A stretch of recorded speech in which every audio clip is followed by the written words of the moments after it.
আমরা যেমন গণতন্ত্রের প্রশ্নে 16 বছর 17 বছর নিরবচ্ছিন্ন আন্দোলন করেছি, নানা প্রতিকূলতার মধ্যেও ফ্যাসিবাদী দুঃশাসনে গলা বন্ধ করে দেওয়ার, গলাকে স্তব্ধ করার বহু প্রচেষ্টা, বহু ধরনের কার্যক্রম শেখ হাসিনা গ্রহণ করার পরেও আমরা আমাদের অভীষ্ট লক্ষ্য থেকে সরে আসি। আমরা যে গণতন্ত্রকে অবরুদ্ধ করে গোরস্থানে পাঠানোর ব্যবস্থা করেছিলেন শেখ হাসিনা, সেই গণতন্ত্রকে পুনরুদ্ধার করা, তাকে আবার জীবন্ত করা যে দায়িত্ব এদেশের গণতন্ত্রকামী রাজনৈতিক দল এবং মানুষরা গ্রহণ করেছিল, তাতে কোনো ধরনের দ্বিধা ছিল না, কেউ কুণ্ঠিত ছিল না। সুস্পষ্টভাবে এই উচ্চারণ,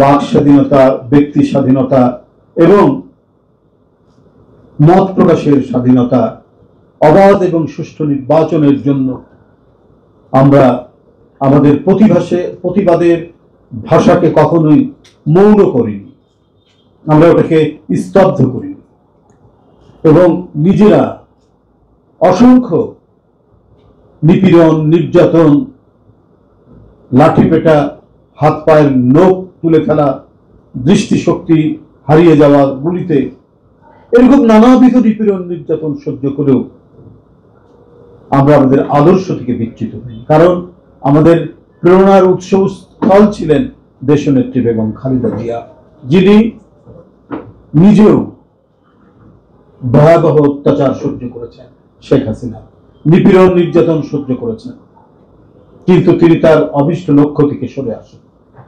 তিনি তার জনগণের কাছে দেওয়া অঙ্গীকার থেকে, ওয়াদা থেকে তিনি সরে আসেন। বহুবার গণতন্ত্র যখন ধ্বংস করে দেওয়ার চেষ্টা করা হয়েছে, এই নেত্রী বারবার এর পক্ষে দাঁড়িয়েছে। তার বীরত্ব, সাহস এবং অবিরাম সংগ্রামের মধ্যে দিয়ে বারবার গণতন্ত্র ফিরে এসেছে।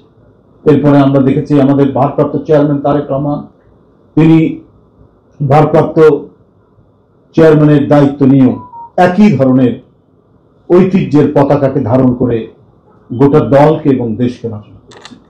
এখানে কোনো দ্বিধা ছিল না।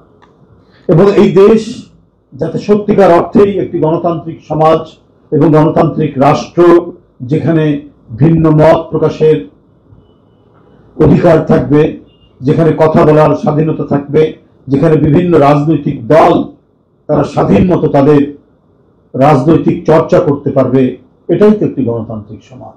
আবার সবাই সবার কথা বলতে গিয়ে কেউ কারো প্রতি বিরূপ হবে না, আগ্রাসী হবে না। এক অতি উচ্চ মাত্রার পরমত সহিষ্ণুতা হচ্ছে গণতন্ত্রের একটা বড় ধরনের বৈশিষ্ট্য। সেই বৈশিষ্ট্যকেও লালন করতে হবে, এটাই গণতন্ত্রের সৌন্দর্য।